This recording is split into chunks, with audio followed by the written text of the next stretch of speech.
அனைவருக்கும் கோபிநாத்தின் அன்பு வணக்கங்கள் நண்பர்களே. இது கண்டிப்பாக எல்லாருக்குமே தெரிய வேண்டிய ஒரு விஷயம். முழுமையாக பாருங்கள். கர்மா கர்ம வினை அப்படின்னு நம்ம சொல்கிறோம், வினை பயன் அப்படின்ட்டு. அது எப்போது குறையும் அல்லது கழியும் அப்படிங்கிற விஷயத்தை இதில் நம்ம பார்க்க இருக்கோம். அதனால் அனைவருமே பயனடையிட்டு மறக்காமல் எல்லாத்துக்கூடையும் பகிர்ந்துக்குங்க நண்பர்களே.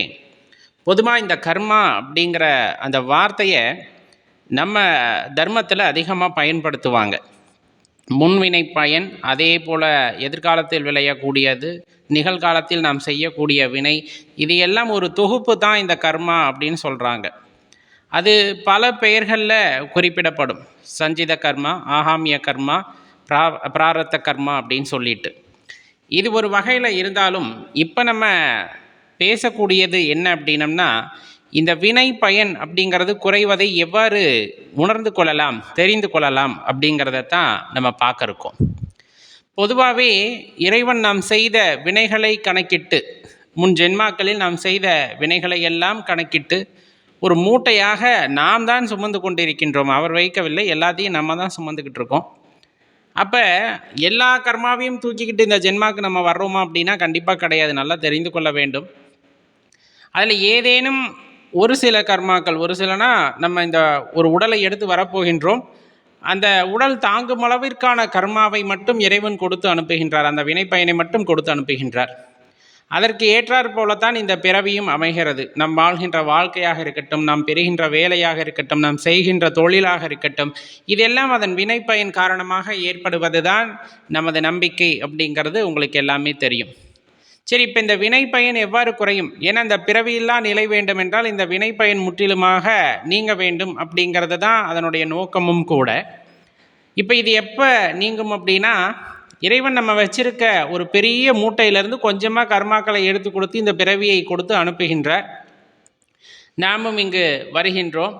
வந்தவர்கள் என்ன பண்ணுறோம் அப்படின்னா, அதையெல்லாம் விதையாக விதைச்சு நிறைய அறுவடை பண்ண ஆரம்பிச்சிடுறோம். அதுதான் உண்மை. யோசிச்சு பாருங்களேன். நம்ம அந்த வினை பயனை கழிக்க வந்தோம் என்பதை மறந்து இங்கு பலவிதமான புதிய வினைகளை ஆற்றுகின்றோம். தெரிந்தோ தெரியாமலோ பிறருக்கு செய்கின்ற அனைத்து காரியங்களும் அல்லது நமக்கு நாமே செய்து கொள்ளக்கூடிய சில விஷயங்களுமே கர்மாவாக மாறுகின்றன. அப்போ அந்த ஏற்கனவே கொண்டு வந்த மூட்டையில் இதையும் சேர்க்க சேர்க்க இது கூடுமா கழியுமா அப்படிங்கிறத நம்ம தான் முடிவு செஞ்சுக்கணும். ஏன்னா நிறைய பேர் சொல்கிறாங்க, அந்த வினைப்பயன் குறையிறதையெல்லாம் அறிகுறிகள் மூலமாக தெரிந்து கொள்ளலாம் அப்படின்னு. ஒரே ஒரு விஷயத்தை மட்டும் தெளிவாக தெரிஞ்சுக்குங்க. காலையில் நீங்கள் யாரையாச்சும் ஓங்கி அடிக்கிறீங்க, அது ஒரு வினை ஆகின்றது. அந்த வினை எப்பொழுது கழியும் அப்படின்னா, நம்ம போய் 2 பேர்த்துக்கு சாப்பாடு கொடுக்குறோம், அவங்கள சந்தோஷமாக வச்சுக்கிறோம் அப்படிங்கிறது மூலமாக அந்த வினை கழியவே கழியாது. தெளிவாக தெரிஞ்சுக்கணும். ஓங்கி ஒருத்தர் அடிச்சிடறோம், அந்த வலி அவர்கள் மனதில் உண்டான வலி அப்படின்னு ஒன்று இருக்கும். அதுவுமே ரொம்ப முக்கியம். ஏன்னா தனியாக இருக்கும்போது நீங்கள் ஒருத்தரை அடிக்கும்போது அங்கே ஒரு 2 பேர்த்துக்குள்ளே அது முடிஞ்சு போயிடுது. அதனுடைய வலி அப்படிங்கிறது உடல் அளவில் இருக்கலாம், மனதளவில் சிறிது இருக்கலாம்.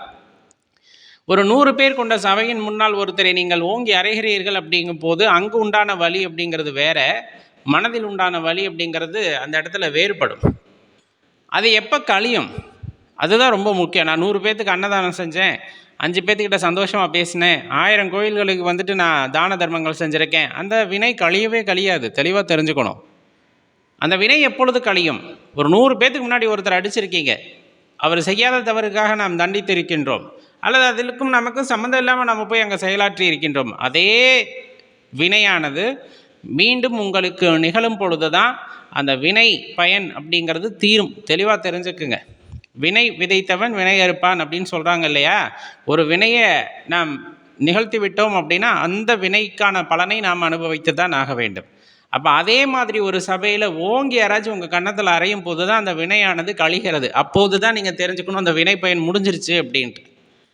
அப்போ நம்ம எந்த விஷயம் செய்தாலும் அதற்கு ஈடான ஒரு விஷயம், இது அறிவியலிலும் நியூட்டனின் 3ஆம் விதி அப்படின்னு சொல்லுவாங்க இல்லையா? ஒவ்வொரு வினைக்கும் அதற்கு சமமான எதிர்வினை உண்டு அப்படின்னு சொல்லிட்டு. அப்போ நீங்கள் என்ன செஞ்சீங்களோ அதற்கு தகுந்த சமமான வினையானது நிகழும் பொழுது தான் அந்த கர்மாவானது, அந்த வினை பயனானது கழிகிறது அப்படிங்கிறத தெரிஞ்சுக்குங்க. இப்போ ஒருத்தர்கிட்ட நீங்கள் ரொம்ப சந்தோஷமாக பேசுகிறீங்க, அவர் ரொம்ப மன விரக்தியில் இருக்கார், அவர்கிட்ட ரொம்ப சந்தோஷமாக பேசுகிறீங்க, அது எல்லாம் வினை பயன். யாரோ ஒருவருடைய மனதை வந்து நீங்கள் அப்படியே ஆஸ்வாசப்படுத்துகிறீங்க. அவருடைய கடினமான சூழ்நிலைகளிலிருந்து நீங்கள் அவரை வெளியே கொண்டு வர நினைக்கிறீர்கள். அப்படிங்கும்போது அது வினைப்பயன். அது என்றாவது ஒரு நாள் உங்களுக்கு மீண்டும் வரும். நம்ம ஒரு விதத்தில் ரொம்ப கஷ்டப்படுறோம், பேசுகிறக்கே ஆள் இல்லை, வாழ்க்கையை முடிச்சுக்கலான்னு நினைக்கிறோம். அப்படிங்கிற சமயத்தில் நீங்கள் முற்பிறவியிலோ அல்லது முன்னர் செய்த அந்த வினைப்பயன் காரணமாக யாரேனும் ஒருவர் உங்களுக்கு ஆறுதல் கூறி உங்கள் வாழ்க்கையிலே ஒரு நம்பிக்கையை ஏற்படுத்துவார் பாருங்க. அப்போ தான் அந்த வினைப்பயன் கழிகிறது அப்படிங்கிறது அர்த்தம். சரி, அப்படி நான் தெரிஞ்சுக்கணும், நான் கொண்டு வந்த மூட்டையில் எவ்வளோ கழிஞ்சிருக்கு அப்படின்னு தெரிஞ்சுக்கணும். அப்படின்னா இந்த உடல் கொள்ளும் அளவு தான் கொடுத்து அனுப்பியிருப்பார். ஒரு காலகட்டத்தில் நம்ம எல்லா வினைப்பயனையும் முடிச்சுக்கிட்டோம் அப்படின்னா இந்த உடலை விட்டு நாம் இந்த உயிரானது பிரிந்திருக்கும். கொண்டு வந்த கர்மாவையெல்லாம் தீர்த்து விட்டு தான் இந்த உடலை விட்டு உயிரானது பிரியும் அப்படிங்கிறது தெரிஞ்சு. அப்போ தான் நம்ம கொண்டு வந்த அந்த வினை பயனை முடிச்சிருக்கோம், அல்லது அப்போ முடிச்சிருக்கணும்னு கூட அவசியம் இல்லை, பாதியை கழிச்சிருக்கோம். ஏன்னா பாதி பேர் எதற்கு வாழ வந்தோடனே தெரியாமல் இங்கே வாழ்ந்துக்கிட்டு இருக்காங்க. போதைப் பொருள்களுக்கு அடிமையாகி, சுகபோகங்களுக்கு அடிமையாகி, செய்ய வேண்டிய கடமைகளை செய்யாமல் கழித்து கொண்டிருக்கின்றார்கள். அப்போ அவர்களுக்கு பாவ மூட்டை குறைஞ்சிருக்குமா அல்லது வினைப்பயன் குறைந்திருக்குமா என்றால் கிடையாது. சரி, அது என்ன ஆகும்? இந்த நிகழ்காலத்தில் நாம் நிகழ்த்தக்கூடிய வினைகள் எல்லாம் இருக்கின்றனவா, அதையெல்லாம் ஒரு மூட்டையில் கட்டி திருப்பி இந்த உயிர் எடுத்துகிட்டு போவோம். அந்த கணக்கில் பழைய கணக்கையும் சேர்த்து எடுத்துகிட்டு போகும். அதனால தான் கடமையை செய், பலனை எதிர்பாராதே அப்படின்ற அந்த வாசகத்தை அடிக்கடி சொல்கிறாங்க.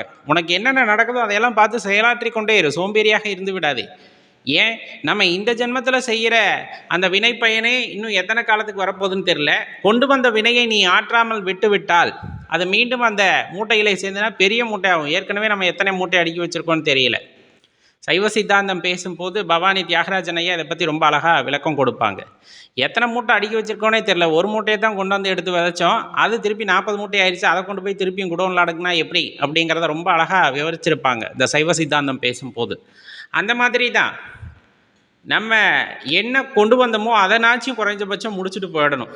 நமக்கு என்ன வேலையை இறைவன் கொடுத்து அனுப்பினாரோ அதையாச்சும் முடிச்சுட்டு போனோம்னா அடுத்து இருக்கக்கூடிய மூட்டையில் கொஞ்சம் கொஞ்சமாக கழித்து என்னைக்காச்சு அந்த திருவருட்கருணை கிடைக்கும்போது போதும், இவன் ரொம்ப அடி வாங்கிட்டான் அப்படின்னு இறைவனை நினைப்பார் இல்லையா, அப்பொழுது நமக்கான அந்த வினை பயன்கள் குறைவதை நாம் உணர முடியும். குறைவது என்ன அப்படின்னா எல்லா மூட்டையும் காலி ஆகிடுச்சுன்னா அந்த குடோனில் எதுவுமே இருக்க போகிறதில்ல. அப்போ அந்த இடத்துல வெற்றிடம் உண்டாகும். அந்த வெற்றிடம் அப்படிங்கிறது சிவத்தை குறிக்கக்கூடியது. அப்போ இந்த உயிரானது சிவத்தை சென்றடையும் அப்படிங்கிறது தான் அதனுடைய உறுதியான ஒரு விஷயம். அப்போ வினை பயன் எப்பொழுது களையும்? நாம் எந்த வினை ஆற்றினாலும் அந்த வினைக்கு நிகரான அல்லது ஈடான ஒரு வினை மீண்டும் நிகழும் பொழுது தான் அது கழியும். அதை வச்சே தெரிஞ்சுக்கலாம். சொல்லுவாங்க பெரியவங்க, என்ன பாவம் செஞ்சானோ தெரில இப்படி அனுபவிக்கிறான் அப்படின்னு. அப்போ ஏற்கனவே இதை நம்ம செஞ்சுருக்கோம் அப்படிங்கிறது தான் அதனுடைய உண்மை. அப்போ அந்த வினையானது மீண்டும் அது வருகிறது அப்படிங்கும் போது நம் வினை பயனானது குறைந்து விட்டது அப்படிங்கிறத தெரிஞ்சு கொள்ளலாம். இதை பற்றின உங்களுடைய கருத்துக்களையும் கீழே கமெண்ட்டில் பதிவு பண்ணுங்கள். செய்தால் மீண்டும் வரும், அதில் மாற்று கருத்தே இல்லை. ஒருவரை கடினமான வார்த்தைகளால் நம்ம வசைப்பாடுகிறோம் அப்படின்னா அதற்கு சமமான வினை என்ன அப்படின்னா நம்ம பல பேர் வந்துட்டு கடினமான வார்த்தைகளை கொண்டு வசைப்பாடுவார்கள். அது நாம் செய்தது நமக்கு வருகிறது என்று தான் சொல்ல வேண்டுமே தவிர புதிதாக ஒருவர் நம்மை சாடுகிறார் அப்படிங்கிறது பொருள் அல்ல. அவ்வாறு சாடினாலும் அது அவர் வினை கணக்கிலே ஏறுமே தவிர நமது கணக்கிலே ஏறப்போவது இல்லை அப்படிங்கிறதையும் தெரிந்து செயல்படுங்கள். வாழ்க்கையானது ரொம்ப அற்புதமானதாக இன்பமானதாக இருக்கும் நண்பர்களே. மறக்காமல் இந்த பதிவை அவங்க நண்பர்களுடைய பகிர்ந்துக்குங்க, அவங்களும் பலனடையட்டும். நன்றி, வணக்கம்.